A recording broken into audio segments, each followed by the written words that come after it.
para ponerte en contexto, el capítulo 16 del Evangelio de Mateo nos habla de cuando Jesús se acerca a sus apóstoles, a sus discípulos, y les pregunta: ¿quién dice la gente que es el Hijo del Hombre? Unos dicen: tú eres Elías, otros: tú eres Moisés, tú eres Jeremías o algunos de los profetas. Y Jesús les dice: ok, eso es lo que dice la gente que yo soy, pero para ustedes, ¿quién soy yo? ¿Quién soy yo? Y esa es la pregunta que tenemos que hacernos en esta tarde. ¿Quién es Jesús para nosotros? ¿Es simplemente la lámpara de Aladino que en momento de necesidad la tomamos, o el amuleto que simplemente tomamos cuando estamos en dificultad? Pero Jesús le hace esa pregunta a sus discípulos, porque en realidad Jesús estaba interesado en saber qué pensaban sus discípulos de él. Jesús sabía lo que pensaban los demás, y lo sabía también lo que había en el fondo de los discípulos de él, pero quería que lo expresaran.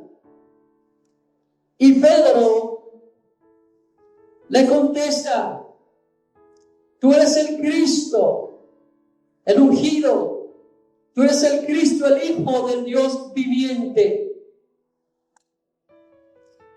Y Jesús, en respuesta a ello, le dice: bienaventurado, doble veces dichoso eres, felizmente eres. Porque Pedro, amados hermanos, no expresó, no confesó eso por su propio conocimiento. Porque lo dice el versículo bien claro: no te lo reveló carne ni sangre, sino el Espíritu Santo. Y esa es la importancia de nosotros entender quién es el Espíritu Santo. No es una fuerza, no es un objeto. El Espíritu Santo es la tercera persona de la Santa y Divina Trinidad. Es el Espíritu Santo el que nos guía y nos lleva a toda verdad y a toda justicia. Es el Espíritu Santo el cual nos consuela y nos levanta y nos enseña lo que Jesús nos ha dejado. Entonces, este versículo que sigue es un versículo que ha sido mal interpretado a través de la historia de la iglesia del Señor. Porque muchas personas confunden el idioma, la gramática aquí, piensan que Pedro es sobre quien se edificó la iglesia, que Pedro fue el primer papa de la iglesia, que Pedro es alguien que fue muy especial. Pero Jesús está diciendo, nosotros no podemos, pero yo le invito a que usted visualice por un momento Jesús hablando con su discípulo, porque esto lo leemos escrito aquí, pero no sabemos el lenguaje corporal que estaba hablándose ahí. Jesús le dice: yo también te digo que eres Pedro, Petra, piedrita, es una piedrita. Y sobre esta roca, Jesús, la confesión que él ha hecho, que Jesús es el ungido, el Cristo, el Hijo del Dios viviente, Jesús dice: sobre esa confesión y sobre esa roca que soy yo, edificaré mi iglesia. No es sobre Pedro que está edificada la iglesia, es sobre Jesucristo, quien murió por nosotros. No fue Pedro ni fue ningún otro hombre que murió en la cruz. El que murió en la cruz y resucitó fue Jesucristo, a quien servimos y adoramos. Y vemos que ciertamente esta palabra se ha cumplido a través de toda la historia. Jesús no dice a nadie, ni el infierno mismo, ni los demonios, ni los principados, ni las potestades, ni el mismo diablo va a poder dañar la iglesia de Cristo. La iglesia del Señor no es estas cuatro paredes. La iglesia del Señor somos los redimidos por la sangre de Cristo. Este es simplemente un edificio y se convierte en casa de Dios, puerta del cielo, cuando la iglesia del Señor se reúne aquí. Pero la iglesia somos usted y yo. Y lo digo, no va a prevalecer, nada va a detener. El hombre, el diablo y todos los secuaces han tratado a través de la historia de detener el avance crecimiento de la iglesia de Cristo y hasta hoy no han podido ni podrán, porque la iglesia está fundada sobre Jesucristo, el vencedor, el que dijo consumado es. No hay nada más que hacer. Usted y yo no somos salvos por algo que usted y yo hayamos hecho, no por las obras buenas que hagamos, sino por la gracia en Cristo Jesús. Y esa conversación de Jesús con su discípulo fue obviamente antes de ir a la cruz. Luego sabemos que Jesús es crucificado. Jesús al tercer día resucita. Se aparece por 40 días a sus discípulos de diferente manera. Luego asciende al cielo, que más de 500 personas lo vieron ascender. Y luego sabemos que 50 días después, ¿qué pasó? Vino el derramamiento del Espíritu Santo, lo cual el mismo Jesús le había dicho: no se vayan, esperen a la promesa del Padre. Cuando venga el Espíritu Santo sobre vosotros, recibiréis poder y me seréis testigo. ¿Dónde? En Judea, Jerusalén, Samaria y todos los confines de la tierra. Y si vemos que esa aseveración de Jesús se cumplió. Sabemos que cuando los discípulos comienzan a predicar, Pedro se levanta el día de Pentecostés con valentía. Un Pedro que anteriormente había negado a Jesús 3 veces, ahora lo vemos lleno del Espíritu Santo, se levanta, predica, exhorta y se convierte en 3,000 personas. 8 días después, ellos van hacia el templo y un hombre paralítico es curado.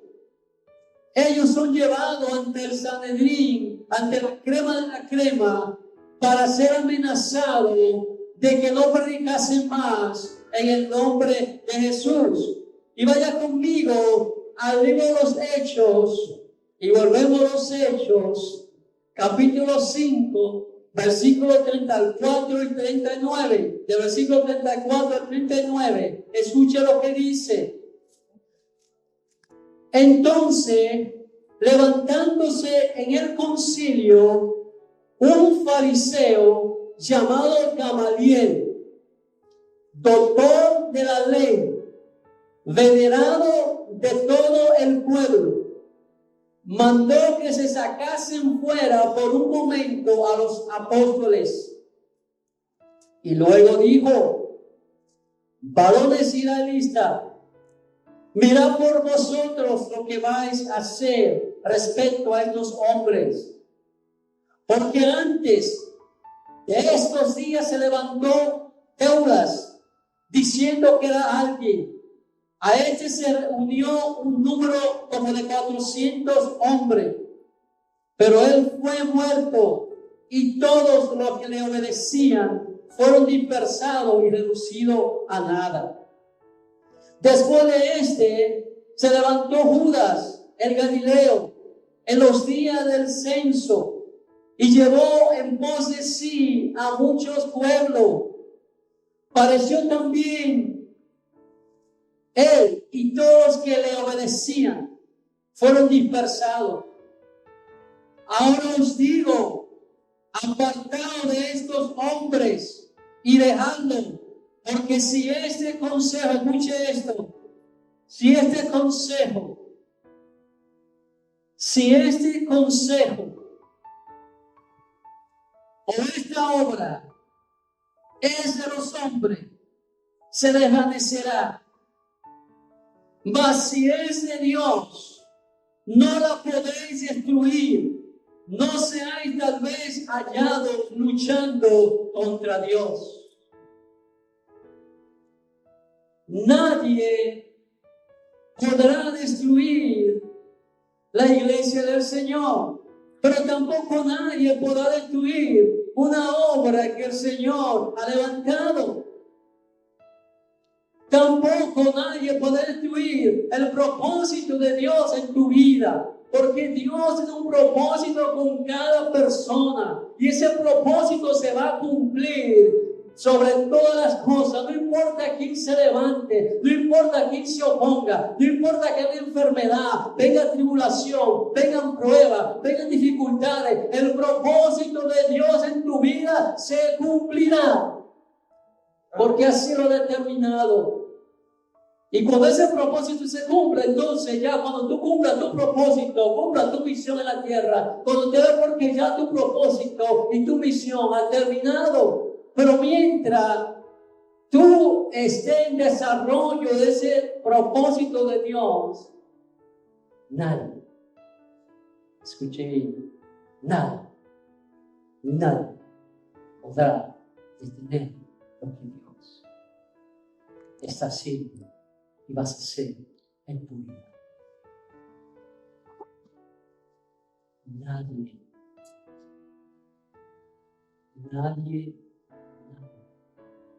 Dice ahí, ni siquiera el infierno. Sabemos que esta palabra del Señor a Pedro en Mateo capítulo 16 prevaleció. Un hombre sabio que también, ¿verdad?, iluminado por el Espíritu Santo, le dice a esta gente: mira, ustedes dejen esa gente tranquila. Porque si esta obra no es de Dios, ellos van a hacer lo mismo que los demás. Se van a desaparecer. Pero ya lleva la iglesia más de 2000 años. Y la iglesia sigue marchando hacia adelante. Amén. La iglesia sigue predicando a Jesucristo. La iglesia sigue proclamando que solamente en el nombre de Jesús hay salvación. La iglesia sigue proclamando que Jesús es el Señor. La iglesia sigue proclamando que Jesús es el único camino para llegar al Padre. No porque lo decimos nosotros, sino porque Él mismo lo dijo. Yo soy el camino, la verdad y la vida, y nadie viene al Padre si no es por mí. Es solamente a través de Jesucristo y a quien el Padre quiera traer a Él. Vemos que nada ha podido detener la iglesia del Señor. Nadie ha podido detener la obra de Dios en la tierra. Nadie ha podido detener el propósito de Dios en tu vida. Nadie podrá detener lo que Dios ha determinado para nosotros como iglesia, como individuo, como persona, como familia, porque Jesús tiene un propósito. ¿Usted sabe cómo se llama esta iglesia, esta congregación? ¿Cuántos saben el nombre de esta congregación?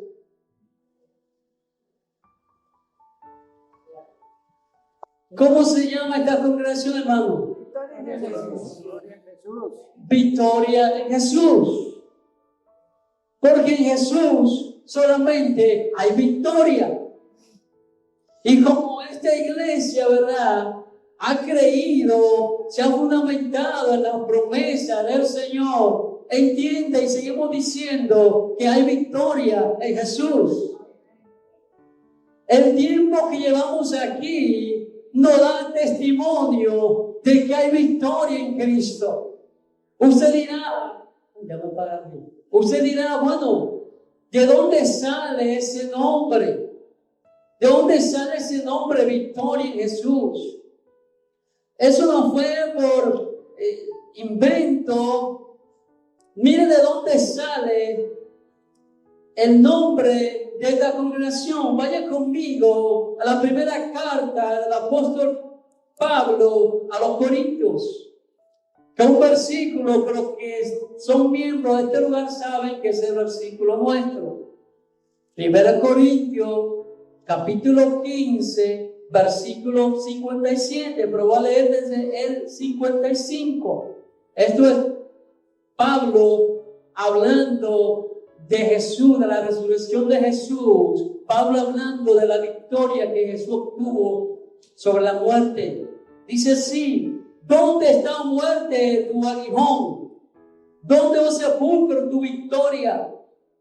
Ya que el aguijón de la muerte es el pecado, y el poder del pecado, la ley. Mas gracias sean dadas a Dios que nos da la victoria por medio de nuestro Señor Jesucristo. De ahí sale el nombre de ese versículo. Mientras buscábamos un nombre para el ministerio, ese versículo fue el que el Señor nos dio para el ministerio. Y por eso la iglesia se llama Victoria en Jesús. Porque hay victoria en Jesús. ¿Cuánto creen que hay victoria en Jesús? Hay victoria en Jesús. Jesús venció la muerte, hermano. Jesús venció la muerte. Jesús venció la muerte. Yo me imagino que, permítanme darle un poquito de libertad a mi imaginación. Cuando Jesús es crucificado y Jesús es puesto en la tumba, yo me imagino que en el infierno había fiesta. Había fiesta porque ya ese Jesús que se decía rey de los judíos había sido crucificado, había sido puesto en una tumba. Pero, los hermanos, yo me imagino que cuando había esa fiesta, el diablo y todos sus pichones celebrando. Dice, como dice el libro de la carta a los Hebreos,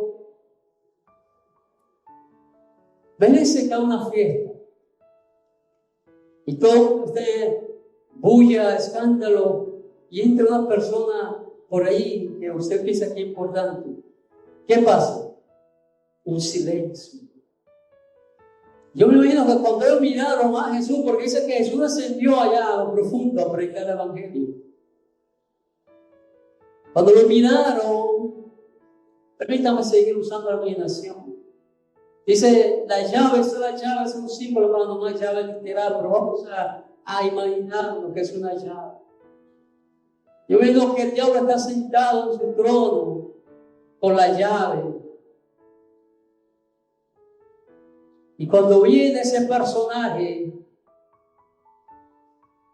hubo silencio. Y dice el escritor, le quitó la llave de la muerte, que tiene el imperio de la muerte, y ese es Satanás. Para que ya nosotros no tengamos temor de la muerte, sino que vivamos por aquel y para aquel que venció la muerte.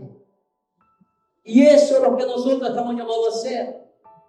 Dice así, sigue diciendo el 58. Así que, hermanos míos, amados, está firme y constante,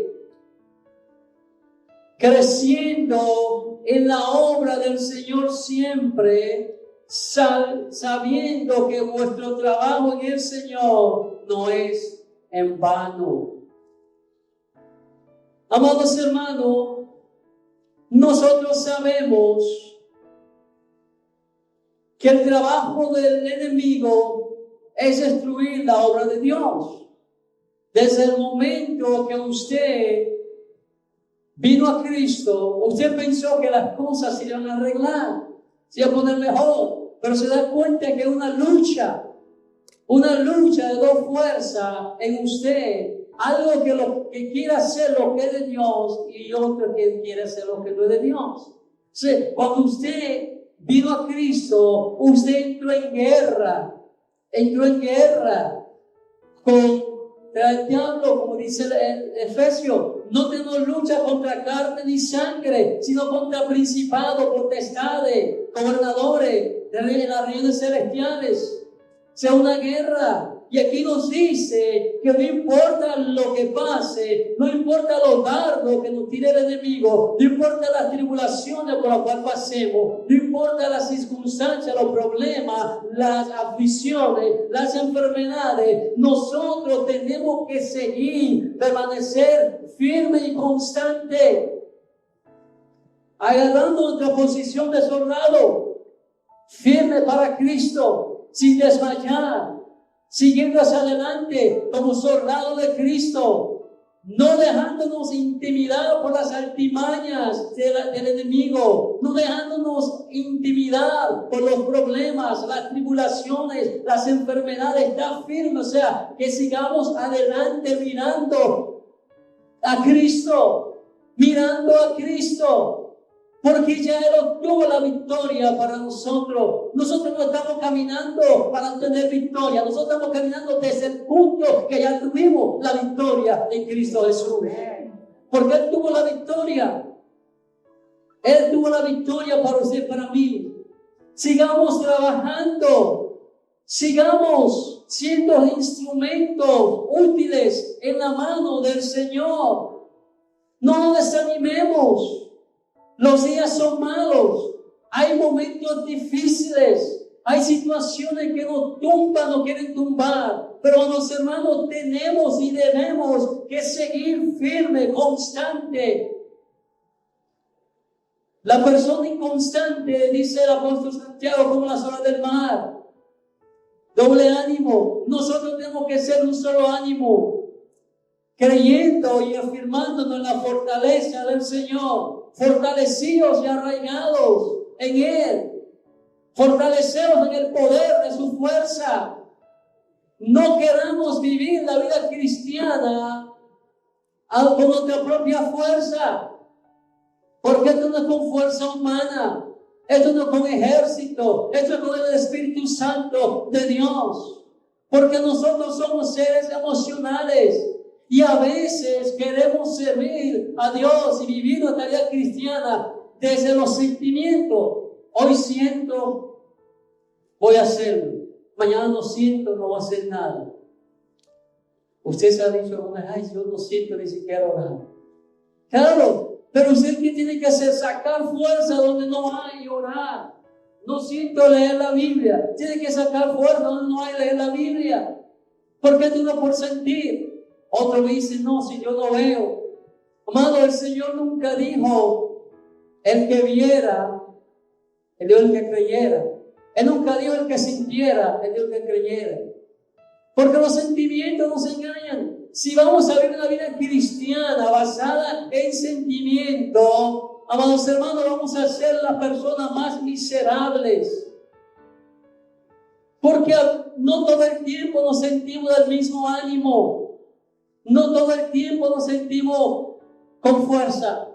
Tenemos que servir al Señor por fe, creciendo en la obra del Señor. Estamos llamados a crecer, a servir, reconociendo, como dice ahí, sabiendo que nuestro trabajo en el Señor no es en vano. Amando lo que nosotros hacemos para el Señor, no lo estamos haciendo para ningún hombre en particular, ninguna organización particular, lo estamos haciendo para Cristo, lo estamos haciendo para el Señor, y Él nunca se queda sin darte su recompensa. Y si no es en vano, no os cansemos de hacer el bien, porque a su tiempo segaremos. Y qué mejor que saber que no importa lo que pase, nosotros estamos escondidos en la mano del Señor. ¿Qué importa lo que pase? Nosotros estamos seguros en Cristo. Usted está seguro en Cristo. Hay personas que hasta se crean incertidumbre yo mismo, pensando, ¿estaré yo salvo? ¿Seré salvo? ¿Perderé yo la salvación? ¿No la perderé?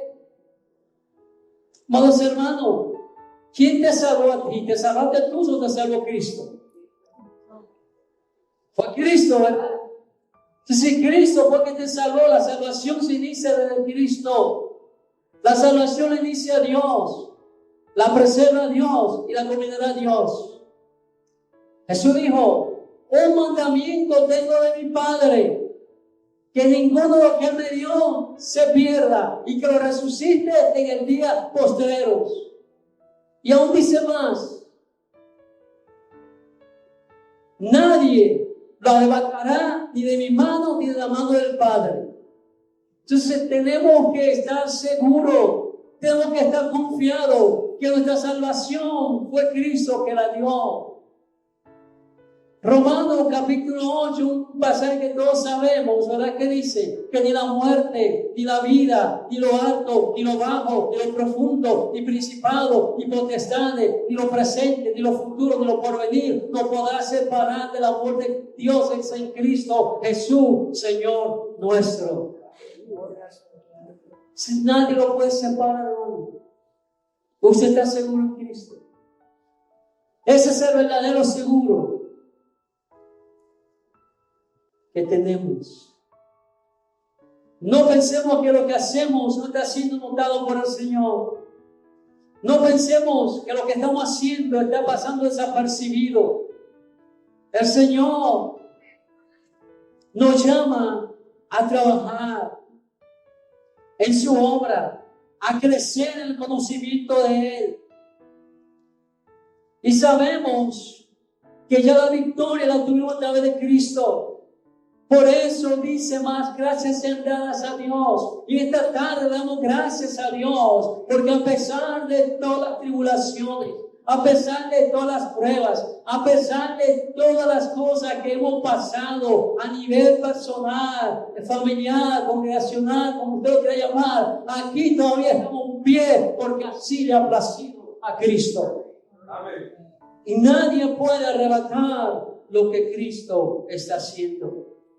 Por último, quiero compartir otro pasaje que también se encuentra en la segunda carta a los Corintios, capítulo 2. Para ponerte en contexto, nosotros decimos segunda, pero ellos dicen tercera. Eso se dijo una vez, pero no quiero entrar en eso. Pero aquí, el capítulo 1 de 2 Corintios, comienza Pablo diciendo que no quiere ir a ellos porque no quiere que los entristezcan por todas las cosas que le han pasado. Él quiere ir más adelante cuando él pueda dar una posición que no se sienta triste por él, por lo que le está pasando. Y dice, no quiero a vosotros todavía, voy más adelante. Porque él no quería que lo vieran triste. Entonces, luego Pablo tiene que salir hacia otra ciudad. Y Pablo tiene que irse a Macedonia. Entonces Pablo escribe esta palabra, versículo 14 en adelante. Eso cuando él llega a Troa y no encuentra a Tito allí y se encuentra solo. Y dice esta palabra: mas a Dios gracias. Mas a Dios gracias, el cual nos lleva siempre en triunfo. ¿En quién? En Cristo Jesús. Mas a Dios gracias, el cual nos lleva siempre en triunfo en Cristo Jesús. Y por medio de nosotros manifiesta en todo lugar el olor de su conocimiento. Nosotros somos, a través de nosotros, los discípulos de Cristo. Dios muestra, manifiesta su olor, el olor de su conocimiento, porque usted y yo estamos llamados a traer a otra persona al conocimiento de Cristo. Usted y yo estamos llamados a dar a conocer a Cristo. Y a través de nosotros, Dios tiene el poder para usar ángeles para hacer esto.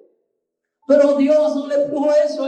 Él nos escogió a nosotros, a usted y a mí, para que seamos los transmisores, los que transmitamos ese mensaje de reconciliación. El mensaje que solamente en Cristo hay salvación.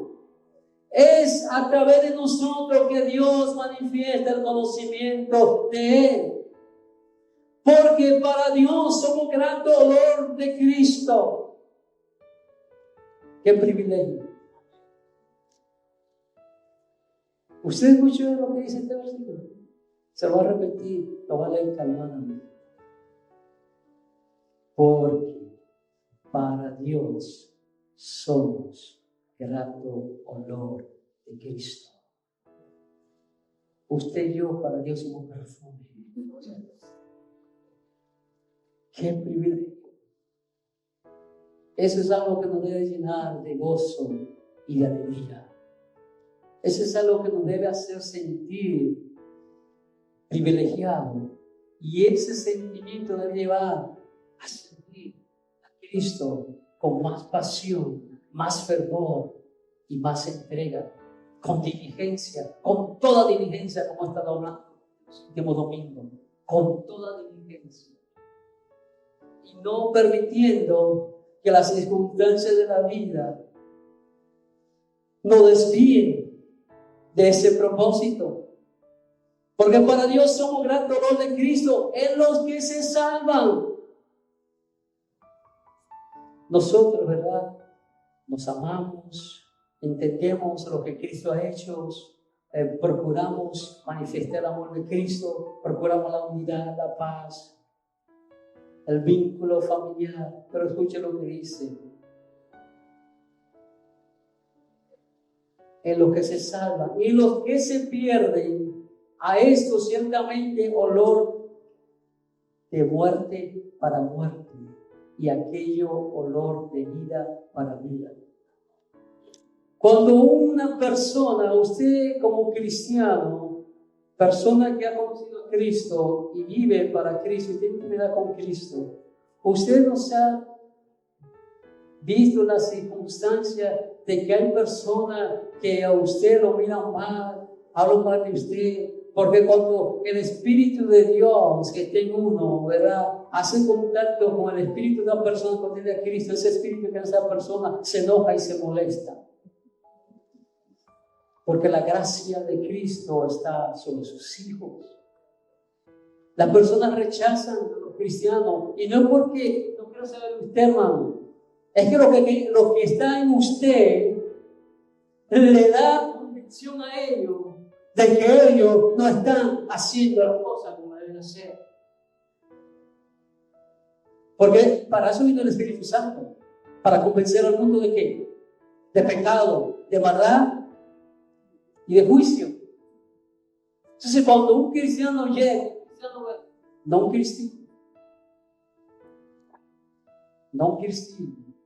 cristiano lleno del poder de Dios, a un sitio, un lugar, los pichones empiezan a manifestarse, porque el Espíritu lo rechaza. Mas no se sienta triste cuando su compañero de trabajo rechaza porque usted es cristiano. Eso quiere decir que usted está haciendo lo que tiene que hacer. Eso quiere decir que la gracia de Cristo se está manifestando en usted. Eso quiere decir que la luz de Cristo está en usted. Eso quiere decir que el brillo del Señor está en usted. Al contrario, gócese, alégrese y diga: gracias, Señor, porque puedo ver que estoy caminando contigo. Entonces ponga a pelear. Al contrario, gócese. Bienaventurado cuando sea bienaventurado por mi nombre. Amados hermanos, tenemos que entender que nosotros hemos sido llamados a ser luz de este mundo, sal de esta tierra. Dice así, sigue diciendo el versículo, el 16: a esto ciertamente olor de muerte para muerte, y aquello olor de vida para vida. Para estas cosas, ¿quién es suficiente? Pero el 17: pues no somos como muchos que medran falsificando la palabra de Dios. Hay muchas personas que usan la palabra de Dios para sus propios fines. Usa la palabra de Dios para manipular las masas. Usa la palabra de Dios la falsifican, torciéndola, sacándola de contexto, adulterándola para sacar un beneficio de la persona. Y las personas se dejan mal usar y abusar de personas que manipulan la masa a través del Evangelio. Amados hermanos, a través de los años nosotros podemos decir que no hemos saturado, no hemos adulterado, no hemos falsificado la palabra de Dios, porque lo que hemos predicado es el consejo completo de Dios, desde Génesis hasta Apocalipsis. Y no retrocedemos, no vamos a retroceder, no importa lo que pase. Vamos, hermanos, nosotros no hemos retrocedido, no han pasado muchas cosas en medio nuestro, pero hasta aquí nos ha traído el Señor. Hasta aquí nos ha traído Jehová. No falsificamos la palabra de Dios, no la adulteramos. Una cosa que yo siempre digo a la gente cuando me preguntan en tu iglesia, que no, lo único que te puedo garantizar ante nosotros estamos es que se te da para predicar la palabra de Dios, la palabra, la doctrina sana y pura del Señor. La palabra no adulterada, no la manipulación ni la motivación ni la apelación al ego de los seres humanos. Aquí predicamos la palabra del Señor. Dice así, sino que con sinceridad, como parte de Dios y delante de Dios hablamos en Cristo. Lo que hacemos no lo hacemos para nosotros. Lo que hacemos no lo hacemos para agradar a los hombres. Lo que hacemos no lo hacemos para apelar a las emociones, sino que predicamos el consejo divino de Dios. Como dice el apóstol Pablo, tengo mi conciencia tranquila, que de casa en casa he predicado el completo consejo divino de Dios. Y así ha sido, así fue y así será, porque queremos hallarnos dignos del Señor cuando partamos de esta tierra. Que el día que nos presentemos delante de la presencia de Dios, Él pueda decir que hicimos lo correcto. No buscamos la exaltación de los hombres, no buscamos la vanagloria de los hombres, buscamos la gracia y el favor de Dios. Amén. Y si así hacemos y así seguimos, haremos lo que estamos llamados a hacer, y el Señor estará complacido con nosotros. No ha sido fácil, pero aquí estamos y seguiremos, porque esta obra no la para nadie. Y la obra que Dios está haciendo en tu vida la para nadie. Lo que Dios dijo que va a hacer contigo, lo hará, independientemente de quién se ponga por delante. Porque servimos a un Dios fiel. ¿Cuánto Dios ha sido fiel? Aquello que Dios ha sido fiel nunca se detiene. Con lo que Dios ha sido fiel nunca se detiene. ¿Ves que Él es fiel? Entonces podemos afirmar lo que dice la alabanza: Dios es fiel. Nunca te ha dejado. Y siempre estará contigo. Amén. Iglesia Victoria en Jesús, felicidades por salirse.